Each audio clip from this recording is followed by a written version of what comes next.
We are in New Mexico, and it is very windy today, so we will not be driving.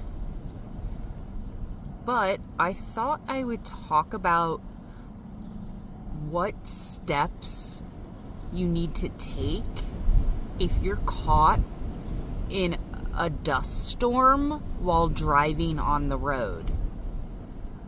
I am from Michigan, and I've never been trained what to do.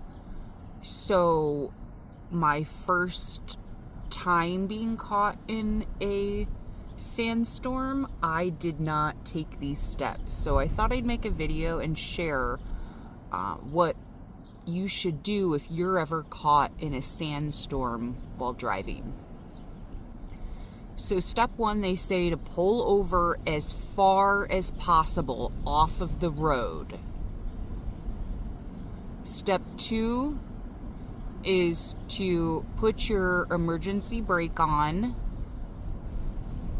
Step three is to turn off your car. Don't have any lights, like don't be pressing on your brakes, because the visibility causes people to think that's where the road is, that's traffic, if they see your lights. So you don't want any of your lights on.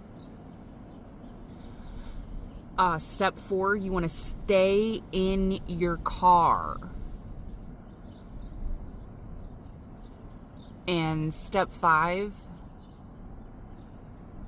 honestly, I kind of forget what step five is. Just a second.